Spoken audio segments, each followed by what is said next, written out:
السلام علیکم ورحمۃ اللہ وبرکاتہ۔ الحمد للہ الذی بیدہ الملک وهو علی کل شیء قدیر، هو الاول والآخر والظاہر والباطن وهو بكل شیء علیم، واشهد ان لا الہ الا اللہ وحدہ لا شریک لہ، واشهد ان سیدنا ومولانا محمدا عبدہ ورسولہ، ارسلہ بالحق بشیرا ونذیرا وداعیا الی اللہ بإذنہ وسراجا منیرا، صلی اللہ تعالی علیہ وعلی آلہ وعلی اصحابہ وبارک وسلم تسلیما کثیرا کثیرا، اما بعد فاعوذ باللہ من الشیطان الرجیم، بسم اللہ الرحمن الرحیم۔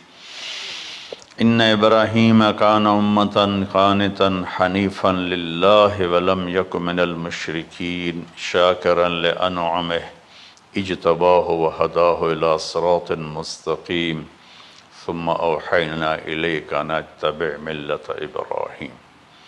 وقال تعالی فلما اسلم وتلہ للجبین ونادیناہ ان یا ابراہیم قد صدقت الرؤیا انا کذلک نجزی المحسنین۔ میرے محترم بھائیوں بہنوں، میرے عزیزوں، بچے بچیوں، پوری دنیا کے انسانوں، اللہ کرے میرا پیغام پوری دنیا میں پہنچے، مسلم بھی سنیں، نان مسلم بھی سنیں، کہ اچھی بات تو لینی چاہیے جہاں سے بھی ہو۔ عید قربان جس کو ہم کہتے ہیں وہ قریب ہے، 5 دن 6 دن باقی ہیں۔ یہ ابراہیم علیہ السلام کی سنت ہے، اور میرے نبی نے اس کو زندہ کیا۔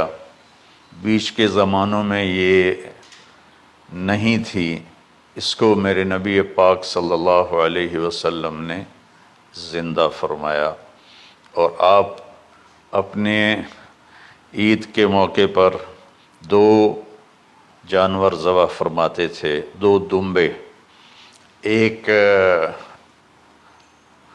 امت کے لیے اور ایک اپنے لیے۔ سبحان، ایک امت کے لیے ایک اپنے لیے۔ ابراہیم علیہ السلام سے یہ سلسلہ کیسے شروع ہوا؟ ابراہیم علیہ السلام کون ہیں، ان کی ہستی کیا ہے؟ ابراہیم علیہ السلام وہ نبی ہیں جن پر ساری امتوں کا اتفاق ہے۔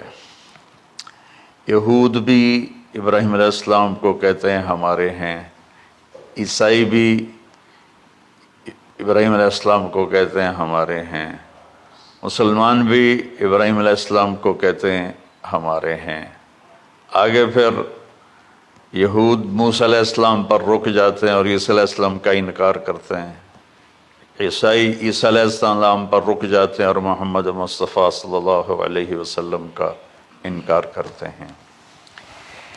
ان ابراہیم لأواہ حلیم، ان ابراہیم لأواہ حلیم، ابراہیم بہت مہربان رونے دھونے والے تھے، اور ابراہیم کا مطلب بھی ہے مہربان باپ، مہربان باپ۔ ابراہیم علیہ السلام کی کہانی تو بہت لمبی ہے، اسے سنانے کے نہ مجھے سکت ہے، اور نہ ہی آگے جو ہم کاسٹ کرتے ہیں اس میں اتنی ہمت ہوتی ہے، تو ہم شروع ہی کرتے ہیں کہ ابراہیم علیہ السلام سے اللہ نے اپنے بچے کی قربانی کیسے لی، پیچھے سارے واقعات کو چھوڑ کر۔ ابراہیم علیہ السلام کو جب آگ میں ڈالا گیا اور اللہ تعالیٰ نے ان کو آگ سے زندہ سلامت باہر نکالا، تو پھر انہوں نے ہجرت فرمائی اور مصر گئے۔ مصر کا جو بادشاہ تھا وہ ہر آنے والی عورت کو زبردستی ایک رات اپنے کمرے میں رکھتا تھا، تو اس نے حضرت سارہ علیہ السلام کو بھی قبضہ کر کے اپنے کمرے میں رکھا۔ جو ہی ہاتھ بڑھاتا اس کا ہاتھ سوکھ جاتا، پیچھے کرتا تو ٹھیک ہو جاتا، پھر ایسے ہاتھ بڑھاتا سوکھ جاتا، پھر پیچھے کرتا ٹھیک ہو جاتا، پھر ایسے ہاتھ بڑھایا سوکھ گیا، پھر پیچھے کیا ٹھیک ہو گیا۔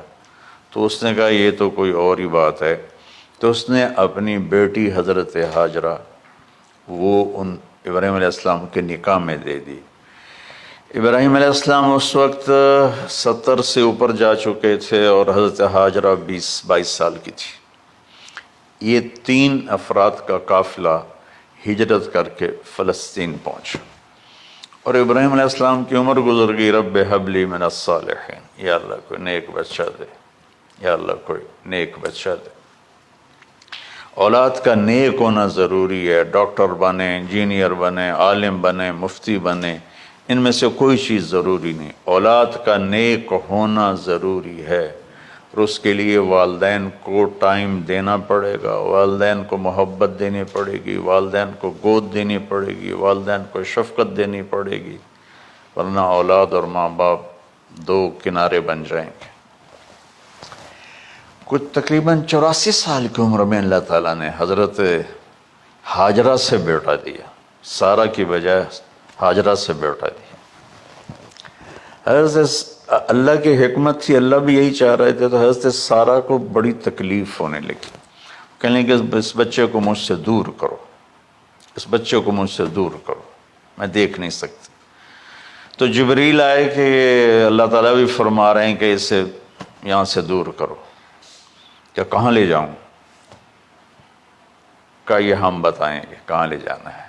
تو جبریل انسانی شکل میں اونٹ پہ سوار ہو کر تشریف لائے، اور پیچھے حضرت ابراہیم علیہ السلام اپنی اونٹنی پر، بچہ بیگم، اور آگے جبریل رہبر کے طور پر۔ فلسطین سرسبز ہے، کہیں خشک ہے، لیکن پانی ہے، اچھی آبادی ہے۔ چلتے چلتے چلتے چلتے 1 مہینہ کا سفر کرنے کے بعد جب وہ علاقہ شروع ہوا جہاں کالے پہاڑ، کالے پتھر، کوئی پتا نہیں سبزے کا اور کوئی نشان نہیں پانی کا، وہاں سے چلتے چلتے چلتے 4 پہاڑوں کے اندر ایک وادی سی آئی۔ جب وہاں پہنچے تو جبریل کہنے لگے اللہ کے نبی یہاں ہاجرہ اور اسماعیل کو چھوڑ دیں۔ جب وہ آگ میں جا رہے تھے نا ابراہیم علیہ السلام، تو ایک لفظ نہیں بولے، بنا کا حسبی اللہ و نعم الوکیل۔ لیکن جب جبریل نے کہا یہاں چھوڑ دیں تو ایک دم بولے یہاں کیسے چھوڑ دوں، یہاں تو کچھ بھی نہیں ہے، یہ کیسے رہیں گے؟ کہ یہ آپ کے رب کی منشا ہے، یہاں اللہ کا گھر بنے گا، یہاں اس بچے کی نسل سے ایک آخری نبی پیدا ہوگا جو پورے عالم کو روشن کرے گا، آپ چھوڑ دیں۔ تو وہ وہاں 3 دن رہے، ان کے لیے ایک چھپر سا بنایا اور لکڑیاں کاٹ کے، یا 2 دن رہے یا 1 دن، یہ تو کوئی تحقیق کوئی نہیں ہے، لیکن ایک چھپر سا ان کو بنا کے دیا ایسے، یعنی اس ایک اوپر وہ لکڑیوں کی چھاؤں کر دی اور نیچے ایسے بانس سے گاڑ دیے اور چل پڑے۔ تو حضرت ہاجرہ فرمانے لگے آپ کہاں جا رہے ہیں؟ اتنا بڑا امتحان تھا کہ جواب نہیں دینا، بس چپ کر کے چلو۔ انہوں نے پھر پوچھا آپ مجھے چھوڑ کے کیوں جا رہے ہیں؟ آگے سے خاموشی۔ چلتے چلتے 3 میل تک وہ اس طرح چلی۔ جب وہ کدئی پہنچیں تو اس وقت ان کو خیال آیا یہ اللہ کے نبی ہیں، کہیں ان کو اللہ نے نہ کہا ہو۔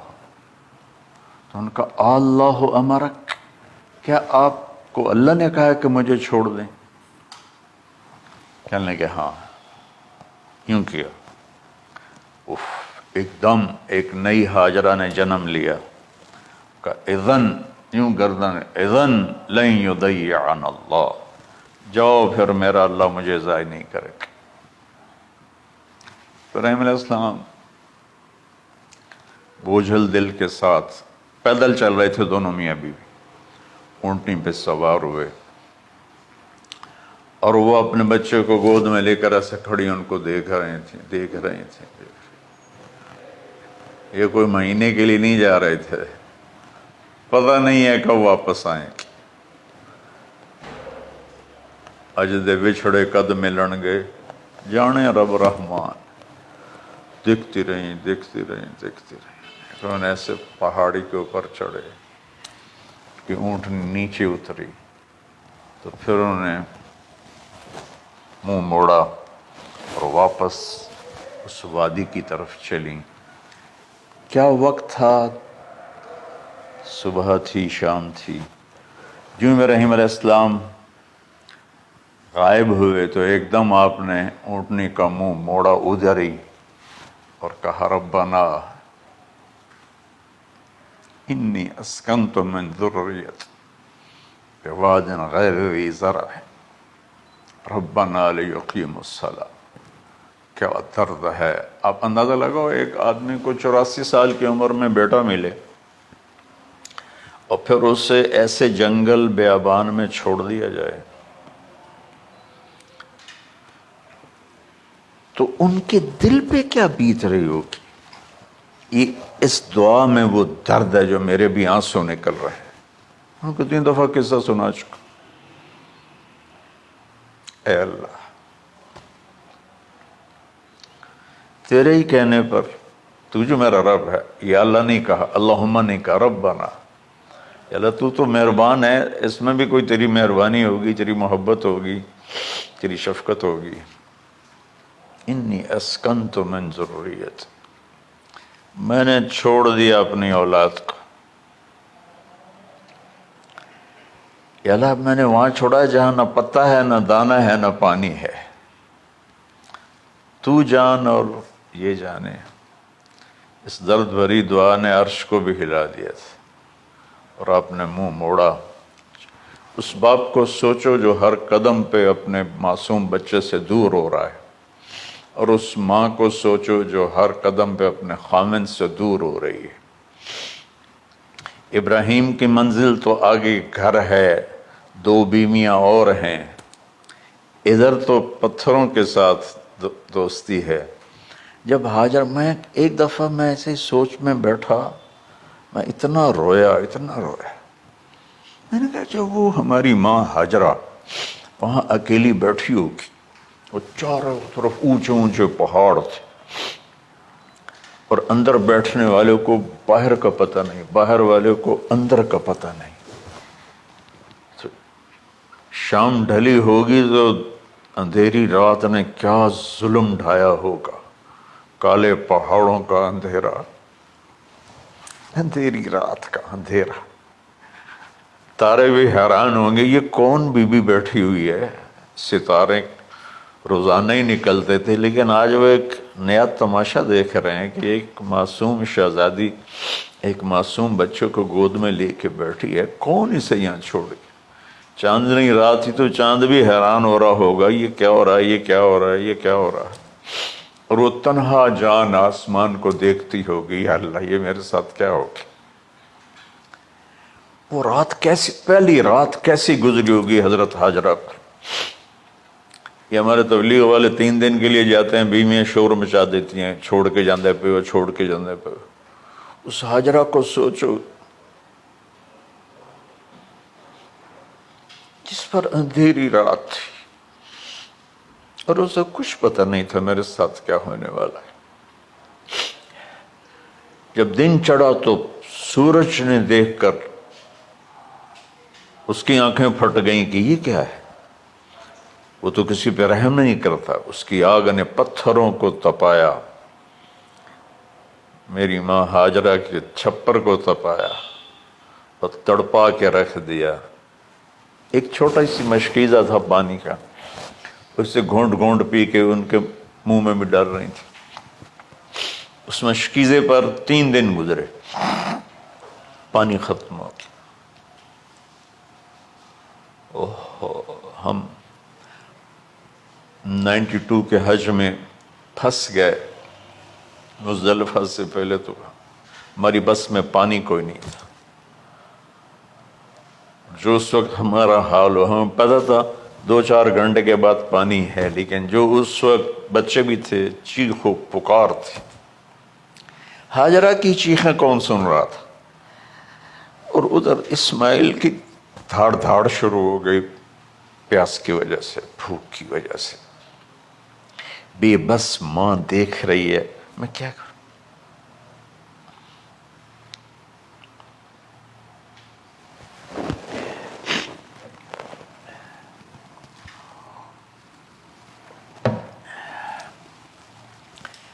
میں قطر میں تھا جماعت میں، تو مجھے یہاں کندھے میں درد ہوا، میں ہاسپٹل گیا تو ایمرجنسی سے انہوں لے کر گئے. ایک بچہ تڑپ رہا تھا، اس میں جو ہاسپٹل کا بیڈ ہوتا ہے چھوٹا سا، اس کی ماں ٹیک لگا کر نا اس کو یوں دیکھ رہی تھی. مجھے نہیں پتا وہ کون ہے، مجھے نہیں پتا اس بچے کو کیا ہے، لیکن آپ یقین مانیں یہ جو میرے آنسو ہیں اس عورت کی وجہ سے، کہ جس خاموش ساز خاموش فریاد سے معمور ہیں ہم، نالہ اگر لب پہ آتا ہے تو مجبور ہیں ہم. جس طرح وہ ماں ساز خاموش تھی اور اس کے چہرے پر درد پکار رہا تھا، میں صرف ایسے گزرتے گزرتے اس کو دیکھا اور میں آج رو رہا ہوں 15 سال کا قصہ یاد کر کے. تو ہاجرہ کے چہرے کو کون پڑھنے والا تھا؟ کون سی ایمرجنسی وارڈ میں بیٹھی تھی؟ کون اس کے لیے کہہ رہا تھا میں پانی لاتا ہوں، کھانا لاتا ہوں؟ موت تھی دونوں ماں بیٹی کی. تو یہ بے قراری میں صفا مروہ کی دوڑ لگائی، انہیں پتا تھا کچھ نہیں ہے.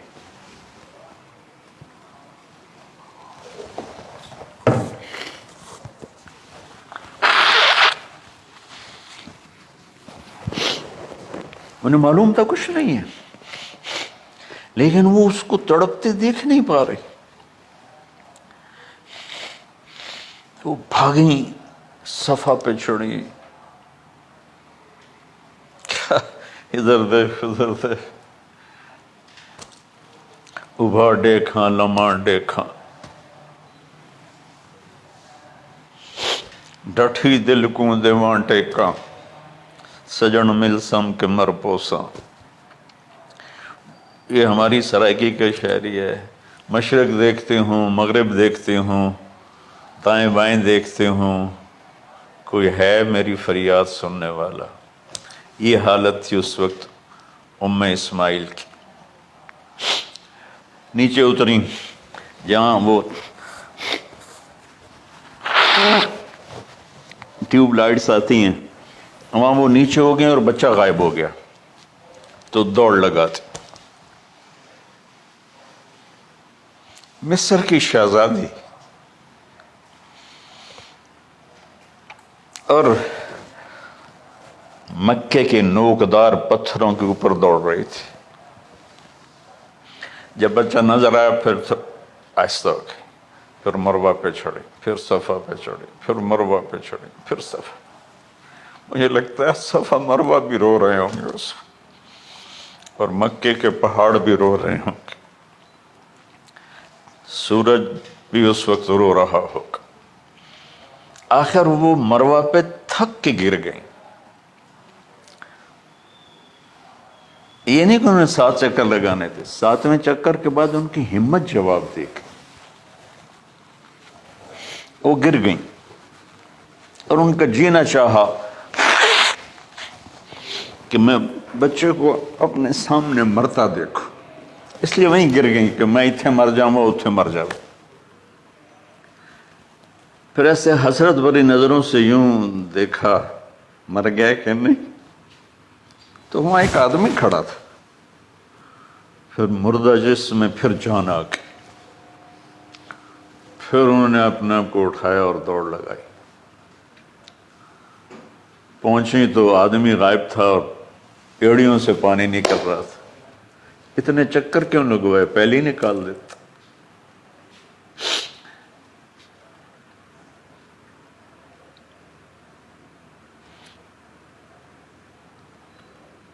عاشق ہوں میں عشق کماں میں، دل رکھیں وانگ پہاڑاں ہو، سہ صدیاں ہزار علامے، کر جانے باغ بہاراں ہو۔ منصور جے چک سولی دیتے، جڑے واقف کل اسراراں ہو، سجدیں سر چائیں نہ باہو، توڑے کافر کہیں ہزاراں ہو۔ عاشق سوئی حقیقی جڑا، قتل معشوق دے مننے، سر نو جوڑے تے مکھ نہ موڑے، بھامیں 100 تلواراں کھنے۔ سچا عشق حسین علی دا باہو، سر دتے تے راز نہ بن۔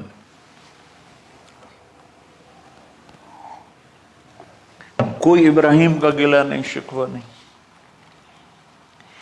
یہ 7 چکر اور تڑپ اور درد، اس کے بعد پانی کیوں نکالا، پہلے کیوں نہیں نکالا؟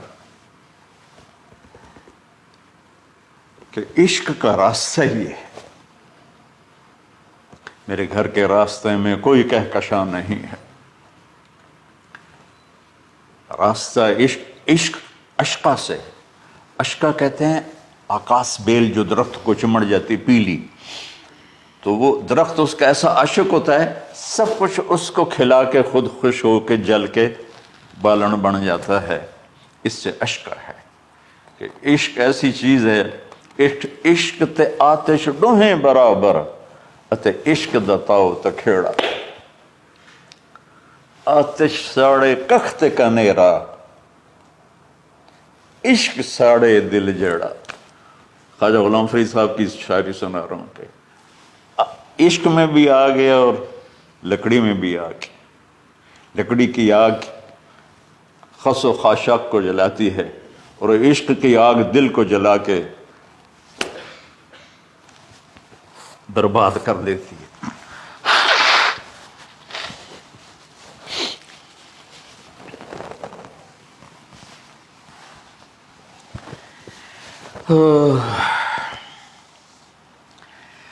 یہ دنیا میرے بھائی بہنوں امتحان کی جگہ ہے۔ ہم اسے جنت بنانا چاہتے ہیں، ہم یہاں اپنی مرضیاں پوری کرنا چاہتے ہیں۔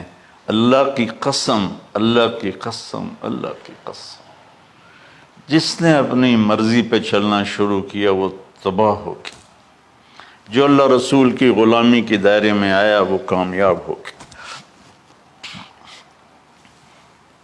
دیکھا تو پانی ابل رہا ہے، ابل رہا ہے، ابل رہا ہے، فوارے مار رہا ہے۔ تو اس وقت عبرانی لینگویج تھی، تو ان کا زمزم زمزم، ٹھہر جا ٹھہر جا ٹھہر جا۔ وہ نیچے زور، اللہ کو بھی یہی منظور تھا، وہ نیچے زور۔ میرے نبی نے فرمایا اگر میری ماں زمزم نہ کہتی تو پورے عرب کو یہ پانی سیراب کر دیتا۔ اور آپ حیران ہوں گے، آج کل تو بہت زیادہ ایڈوانس ہے سائنس، تو سعودی گورنمنٹ نے کہ یہ اس کا سورس کیا ہے، یہ پانی کہاں سے آ رہا ہے، طائف تک ساری زمین کو کھنگالا، کوئی اس کا پیچھے سے لنک نہیں ہے۔ کہیں چشمہ ہوتا ہے نا تو پیچھے لنک ہوتا ہے، کہیں سے پانی نکل ہوتا ہے پیچھے سے لنک ہوتا ہے۔ زمزم کا کوئی لنک نہیں۔ جو ہی موٹر چلاتے ہیں تو 8-9 جھرنے ہیں، سوراخ، وہاں سے پانی ابل ابل کے آنا شروع ہو جاتا، اور جو ہی موٹر بند کرتے تو وہ جھرنوں کا پانی بند ہو جاتا۔ اس میں نہ مچھر ہے، نہ اس میں کوئی کیڑا ہے، نہ کوئی مکوڑا ہے، پاک صاف پانی، زمزم زمزم۔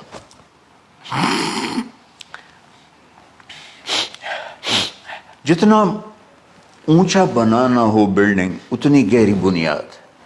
اس ماں بیٹے سے محمد مصطفیٰ نے آنا ہے تو پھر بنیاد تو گہری ہوگی نا، ایسے تو نہیں ہے نا۔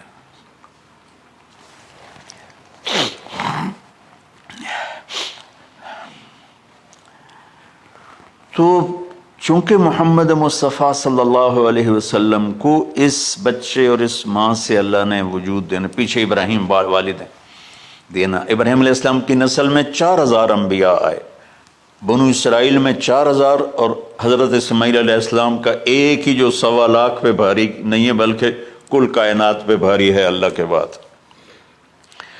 تو اس لیے پسائی ہوئی یہ جو بناتے ہیں اپنی باڈیز، وہ اپنی کتنی پسائی کرتے ہیں، وزن اٹھاؤ دوڑو، وہ کیا کیا اپنے آپ کو مشقت میں ڈالتے ہیں، تب جا کے وزن وہ نکھر کے آتے ہیں. یہاں کوئی آبادی نہیں تھی. یمن سے لوگ جاتے تھے شام تجارت کے لیے. تو قبیلہ جرہم کا گزر تھا، پانی نہیں تھا، تو وہ پانی کی تلاش میں تھے. انہوں نے پرندے دیکھے، وہ کہنے کہ پرندے تو پانی پر آتے ہیں. انہوں نے 2 آدمی بھیجے. آگے دیکھا ایک خاتون، ایک بچہ اور کنواں تو نہیں تھا، پانی چشمہ. تو وہ سارے آئے اور کہا کہ بہن ہم یہاں ٹھہر جائیں. کہ اب ٹھہرو لیکن پانی میرا. انہوں نے کہا ٹھیک ہے پانی آپ کا ہے. تو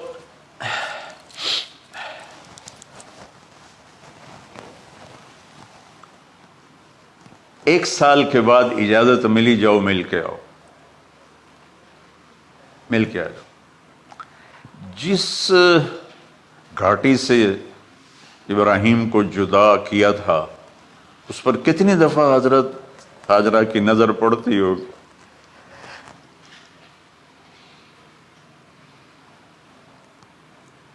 اگر آپ اس کو فیل کریں تو یہ قصہ بیان ہی نہیں ہو سکتا، بس رونا ہی پڑے گا. اور خاص طور پر آج کے دور میں جب کوئی اللہ کو کی ماننے کے لیے تیار ہی نہیں ہے، کوئی جہنم سے ڈرنے کے لیے تیار نہیں، کوئی جنت کی طلبگار نہیں. 1 سال کے بعد اونٹنی کا سر نظر آیا تو دل اچھل کے آسمان کو جا لگا کہ میری آنکھوں کی ٹھنڈک آ گئی، میرے سر کا سایہ آ گیا، میرے بیٹے کی چھاؤں آیا. وہ اونٹنی بٹھائی، کہا تشریف لائیے.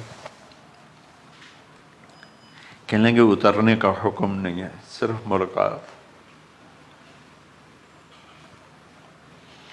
نہ آتے صبر آیا ہوا تھا، صبر توڑ کے پھر جا رہے ہیں. اف نہیں کی آہ نہ کر لبوں کو سی، زخم پہ زخم کھا کے جی. اپنے جگر کا لہو پی، آہ نہ کر لبوں کو سی. عشق ہے دل لگی نہیں، سینے پہ تیر کھائے جا.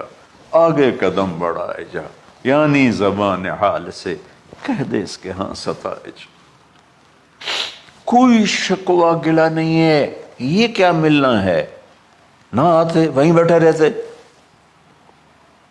کہنے لگے اچھا بچہ گود میں دے دو. سینے سے لگا پیار کی، بہتے آنسو بچے کے رخسار پہ گرے. بچوں کو پتہ نہیں کون ہے. کہنے لگی اجازت ہے آپ کا سر دھو دوں، منہ دھو دوں، پاؤں دھو دوں، ہاتھ دھو دوں، یہ پانی پاک ملا ہے. ٹھیک ہے واپس.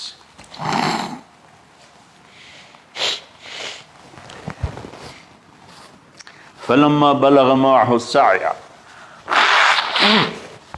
جب وہ بچہ بھاگنے دوڑنے لگا، دل میں اتر گیا، نظروں کو بھا گیا، تو خواب آنے شروع ہوئے. قیمتی چیز قربان کرو، پتہ نہیں کتنی بکریاں قربان کر دیں. پھر خواب آیا قیمتی چیز قربان کرو، پھر گائے قربان کر دیں، عدد مجھے یاد نہیں ہے. پھر خواب آیا قیمتی چیز قربان کرو، اونٹ قربان کر دیے. پھر خواب آیا قیمتی چیز قربان کرو، تو پھر خیال آیا کہ یہ اسماعیل کی طرف اشارہ ہے. 1500 کلومیٹر ہے، 1 مہینے کا اونٹ کا سفر ہے. چھری لے کر ایک باپ بچے کو ذبح کرنے جا رہا ہے. اس مہینے کے ہر منٹ نہیں، ہر سیکنڈ میں اس کے دل پہ کیا گزر رہی ہوگی، کس لیے جا رہا. ساری دنیا پھرتے ہیں، جب گھر واپس آنے کا ہوتا ہے تو خوش ہو رہے ہوتے ہیں کہ پاکستان جا رہے ہیں، پاکستان جا رہے ہیں۔ کتنی دفعہ اللہ نے دنیا پھرائی یہ، اور اس باپ کی عمر اب 92 سال ہو چکی، 92 سال مولانا صاحب، اور اس کی اونٹنی کے قدم کے ساتھ نہیں، ہر سیکنڈ کے ہر کروڑویں حصے میں ابراہیم کا دل پھٹتا ہوگا کہ اس معصوم بچے کو ذبح کیسے کروں۔ اللہ کی مان کے دکھا دی۔ اللہ نے تو ہمیں دین ہی آسان دیا ہے، ہم سے تو نہیں بچوں کی قربانی مانگی۔ ابو بکر صدیق رضی اللہ تعالیٰ عنہ نے فرمایا تھا، یا رسول اللہ، ایک آیت ہے جس کا مفہوم یہی ہے، اگر اللہ ہمیں کہتا نا بچے قربان کرو، ہم بھی چھریاں چلا دیتے۔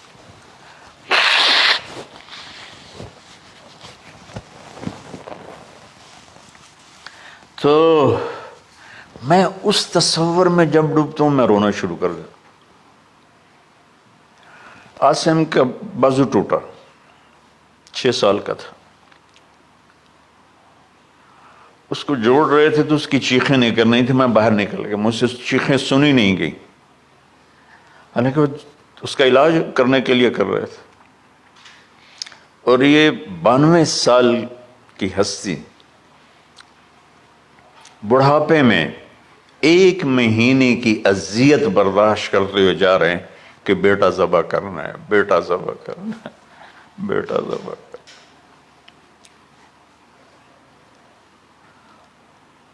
تو وہاں پہنچے تو اب اسماعیل نے جانا ہے کہ یہ ہیں میرے ابا، وہ کیسے لپٹے ہوں گے، کیسے چوما ہوگا، کیسے پیار کیا ہوگا،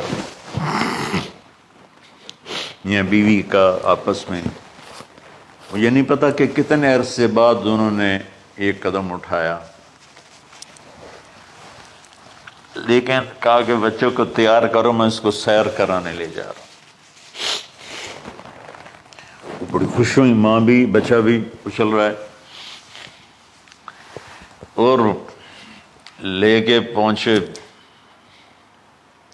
جمرہ کبریٰ پر، وہ جو شیطان کو 3 جگہ مارتے ہیں، تو آخری جگہ وہاں اس وقت ایک تنگ سی جگہ تھی پہاڑوں میں گھری ہوئی، وہاں پہنچے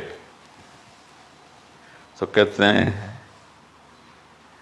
یا بنی انی، کوئی شک شبہ والی بات نہیں ہے، ارا فی المنام انی اذبحک، میں نے تمہیں ذبح کرنا ہی ہے، انی میں نے تمہیں ذبح کرنا ہے، فانظر ماذا تری، تیری رائے کیا ہے؟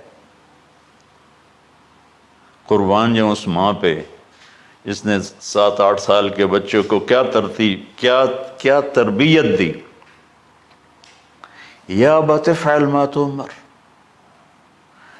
یعنی یا ابت افعل، بیچ میں کوئی حرف نہیں، کوئی عطف نہیں، یا ابت افعل بما تؤمر ستجدنی انشاء اللہ من الصابرین۔ اس عمر میں اپنی قربانی کو اللہ کے ساتھ جوڑا، اب کرو آپ۔ یہ جب ماں اپنے بچوں کو فوکس کر، آج کی مائیں، میں گلہ کرتا ہوں آپ کے والدین سے، میں گلہ کرتا ہوں، انہوں نے اپنی اولاد کو فوکس نہیں کیا، یہ اپنے دھندوں میں اتنا پھنسے ہوئے ہیں، اپنے کاموں میں، اس بدبخت یہ کیا فون ہے، کیا کہتے ہیں اس کو، اسمارٹ فون، سیمسنگ موبائل، اس میں اتنا گم ہو گئے ہیں کہ بچے اگنور ہو گئے ہیں۔ 3 سال کا بچہ اسکول جا رہا ہے، اسے ماں کی گود چاہیے، اسے اسکول بھیج رہے ہیں، وہ وہاں، میرے بچے کو ڈسلیکسیا تھا، یعنی اس کو، عاصم کو، اس کو پڑھنا نہیں آتا تھا، ایک بیماری ہے، تو اس کی ٹیچریں مار مار مار اس کا حشر کر دیتی، میرا بچہ برباد کر دیا انہوں نے۔ وہ 6 سال کی عمر میں ڈپریشن کا شکار ہو۔ میں ماؤں سے کہتا ہوں بچوں کو ٹائم دو، تمہارا سرمایہ تمہاری اولاد ہے، اور اولاد ڈگری سے عزت نہیں ملتی، اولاد تمہاری نیک ہوگی تو وہ بلند بخت ہوں گی، عزت پائیں گی۔ پاکستان کو پڑھے لکھوں نے لوٹا ہے، ان پڑھوں نے نہیں لوٹا۔ ابا جی، بابا جی، آپ کریں نا، دیر کیوں کر رہے ہیں؟ ستجدنی انشاءاللہ من الصابرین، آپ دیکھیں گے میں آپ کی آزمائش پہ پورا اتروں گا اور اللہ کی آزمائش پر بھی پورا اتروں گا۔ پھر معصوم ذہن ادھر چلا گیا ماں کی طرف، کہنے لگے ہاں یہ بات تو ہے کہ میری ماں کو بڑی تکلیف ہوگی، تو اس لیے نا اپنا کرتا اتارا، کہا بابا جی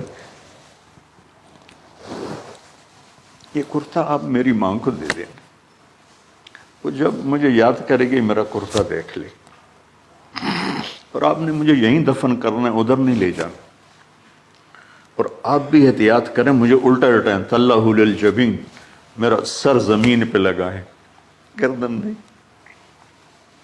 تاکہ آپ کو تکلیف نہ ہو مجھے دیکھ کر۔ اب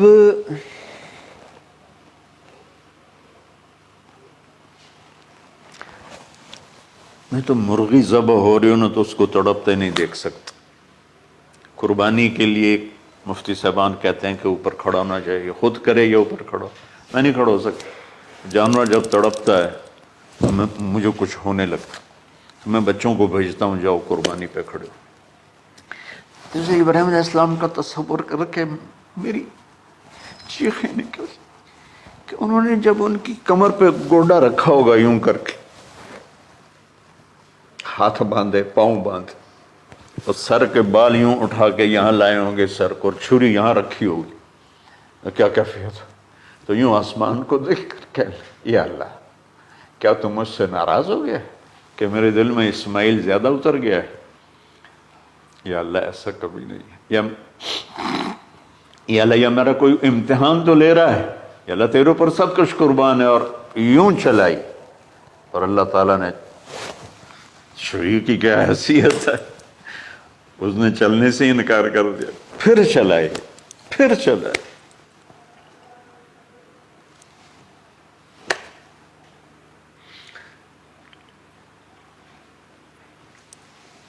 بعضی کتابوں میں ہے تو صحیح، لیکن روایت کی کتنی حیثیت ہے وہ تو مجھے نہیں پتا، لیکن چونکہ یہ ایک تاریخی چیز ہے کہی جا سکتی ہے۔ کہتے ہیں پھر گئے اور چھری کو تیز کیا پتھر پر، تیز کر کے جب آئے نا اور بال پکڑے، آسمان کے فرشتے 2 دفعہ روئے ہیں انسانی تاریخ میں، آسمان کے فرشتے 2 دفعہ روئے ہیں انسانی تاریخ میں۔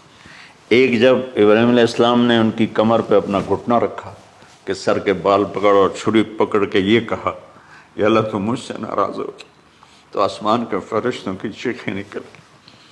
اور ایک جب اللہ کے نبی کو طائف میں پتھر پڑے کہ اللہ من یشکو الیک ضعف قوتی، تو آسمان کے فرشتوں کی چیخیں نکل گئی جب ہمارے نبی کو طائف والوں نے مارا اس پر۔ یہ 2 دفعہ آسمان کے سب فرشتے روئے۔ تو پھر اللہ نے کہا بس، نادیناہ ان یا ابراہیم قد صدقت الرؤیا انا کذلک نجزی المحسنین، ابراہیم تو پاس ہو گیا ہے، چھری چل گئی، اور آنکھوں پر تو پٹی تھی، چھری چل گئی، پٹی کھولی تو سامنے کبش تھا، دمبا اور اسماعیل اور جبریل کھڑے ہوئے تھے۔ اس جانور کی قربانی ایک علامت ہے، اس قربانی سے ایک پیغام ہے کہ اپنے غلط جذبات کو اللہ پر قربان کرو۔ ہم سے اللہ نہیں کہہ رہا بچے قربان کرو، ہم سے کہہ رہا غلط جذبات قربان کرو۔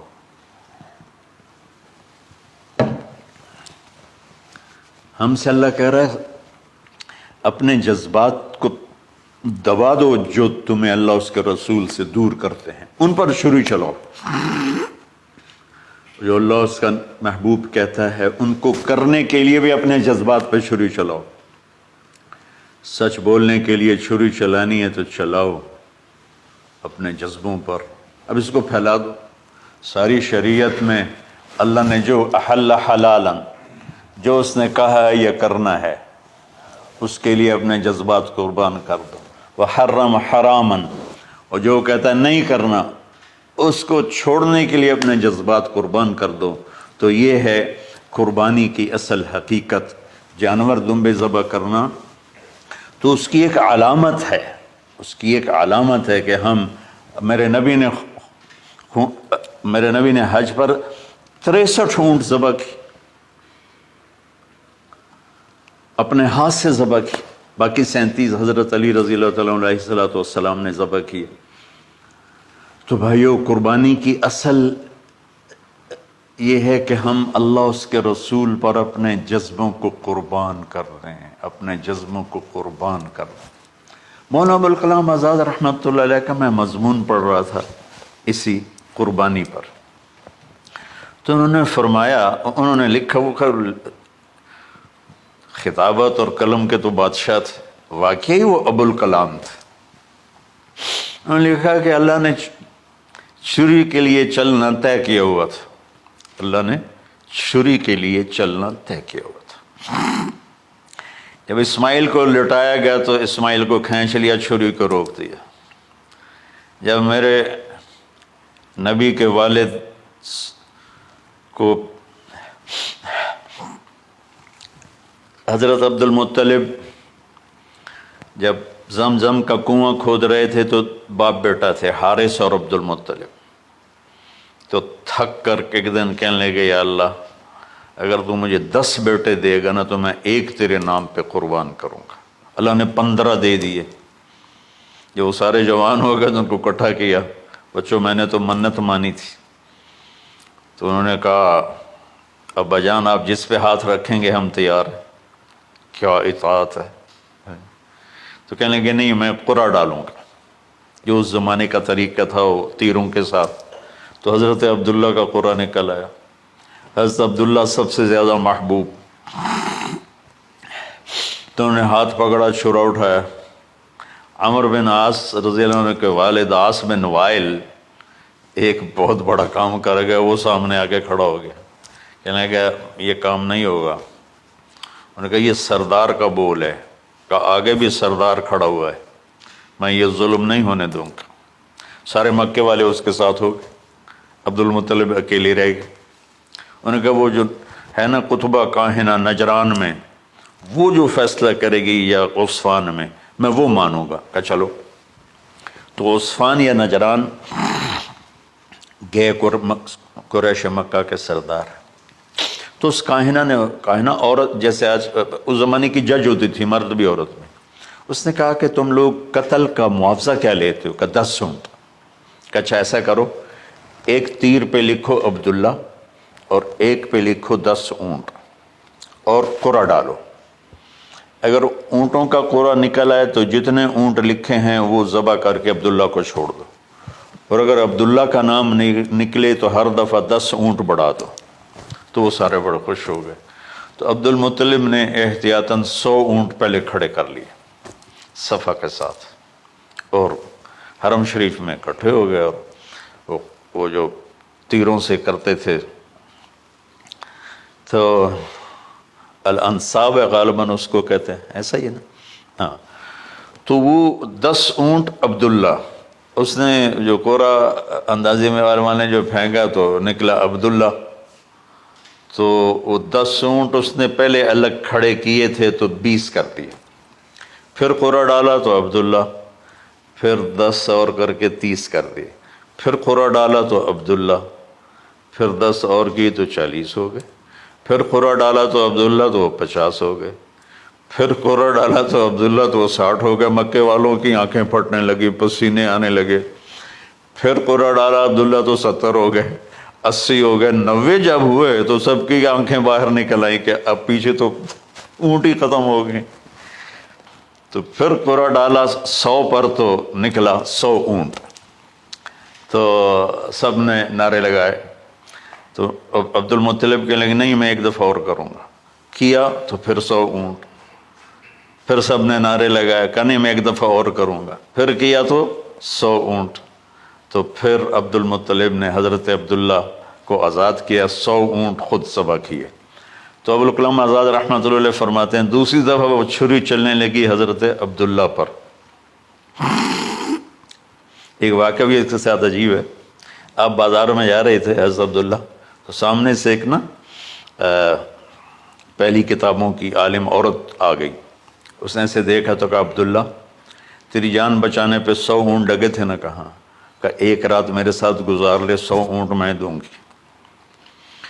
تو اس نے نور نبوت دیکھا یہاں، تو آپ نے کہا نہیں میں عزت دار ہوں، میں یہ کام تو نہیں کر سکتا۔